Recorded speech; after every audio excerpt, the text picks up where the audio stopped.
So, dapat ang lalabas dito is account created successful. So, yun, welcome back sa channel na Barogs Gaming. So, for this video, dito naman tayo kay Cross Multi Royale, kung saan nagba-battle royale yung mga ginawang agent ng bawat creators. So, for this video naman, turuan ko kayong paano mag-create ng agent dito, kung paano kayo makagawa ng mismong agent nyo to kay Cross Multi Royale. Tatry natin yung pinakasimpleng way kung paano mag-create ng agent dito. So bago yun, also please check my channel at Barogs Gaming. So meron tayong mga ginagawang tutorials dito, kina Multi Arena and Multi Royale. So pwede nyo bisitahin yan, check yung mga tutorials and guides natin dito. So para makapag-create ng agent dito kay Multi Royale, so need mo ng mga tools. So dapat naka-install yan sa PC nyo para makapag-command kayo dito ng prompt and script na ilalagay nyo. So dito sa docs meron naman silang guide dito, so pwede nyo sundin yan dito sa quick start. So ito yung mga tools na needed nyo. So first yung Python, so install nyo lang yan. Then second is yung Node.js. So kung na-install naman na to sa inyong mga PC or Windows, pwede nyo i-check yan sa command prompt. So dito sa command prompt, type nyo lang to para makita nyo kung naka-install na yung Node.js nyo. So naka-install na yung 11.9 version niya. So sa Python naman, type nyo lang Python version. Then naka-install din yung Python natin. So version 3.14.3. So kapag na-install na, so pwede kayo mamili kung saan nyo itatype or ipaprompt yung ginawa nyong code or script. So pwede yan dito sa command prompt. So pwede nyo i-type dito yung ginawa nyo script or yung code. So gumamit tayo dito ng Visual Studio. So doon natin nalagay yung code natin para mas madali, no? Pairaran na lang natin siya. So kapag na-check nyo nang meron na kayong mga tools dito, so pwede na kayo mag-start mag-create ng agent. So dadrop ko naman yan sa description and sa comment section yung prompt na ginawa natin dito para madali nyong matry mag-create ng agent.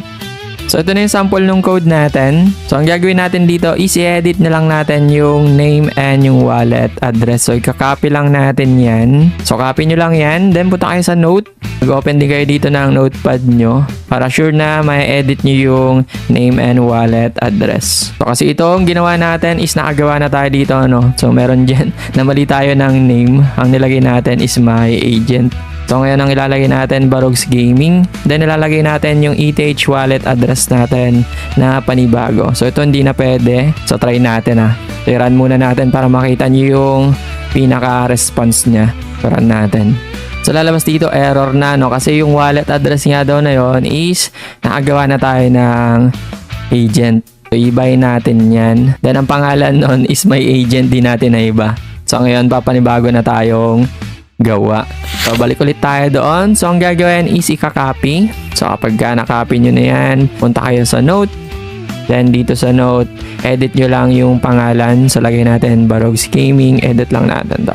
Then kakopy nyo lang ulit yan. So sundin nyo lang step by step natin dito my computer. So nagawa na tayo nung pinaka folder natin. So magagawa kayo dito ng folder kung saan ilalagay yung script na ginawa nyo.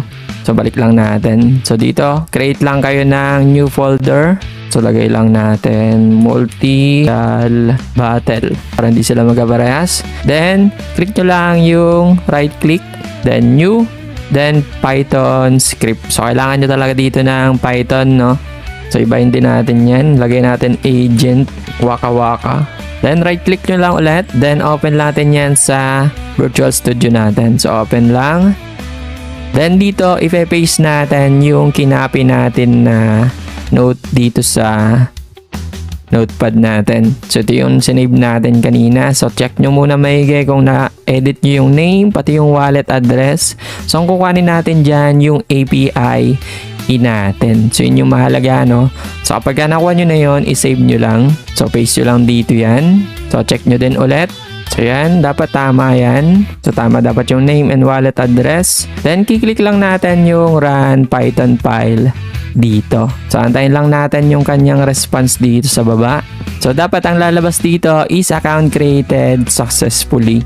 So nakapag-create na tayo dito ng agent natin sa Multi Royale. So pangalawang agent na natin to. So note lang, no? So kada isang IP address is 5 agent lang yung pwede mong magawa. So hanapin mo lang dito yung API key mo. Then itatabi mo lang yan. So hanapin mo lang yung Mr. Live dyan. Then i-copy mo lang yon yung Mr. Live.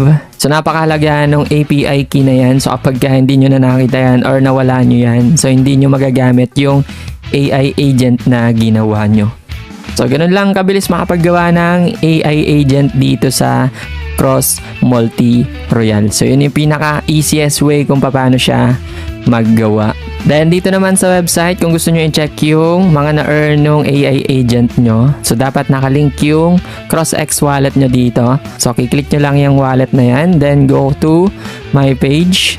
Then dito lalagay nyo lang yung API key nyo. So dapat talaga nakatabi yung API key nyo dyan. Pe-paste nyo lang dito yan. So magsisimula daw yan sa Mr. Live. So hanggang Mr. Live yung kopyahin nyo and i-paste nyo dito. So check balance nyo lang. So yan lang yung quick tutorial natin dito kung paano makapag-create ng agent nyo dito kay Cross Multi Royale. So kung nakatulong sa itong video na to is i-subscribe mo na yung channel natin dyan. So drop a like and comment nyo na din dyan kung nagkaroon kayo ng problema dito sa pagkakreate nyo ng agent. Gagawa na lang tayo ng panibagong video dito kung paano naman tayo makakasali doon sa game and kung paano natin madedeploy yung agent natin dito.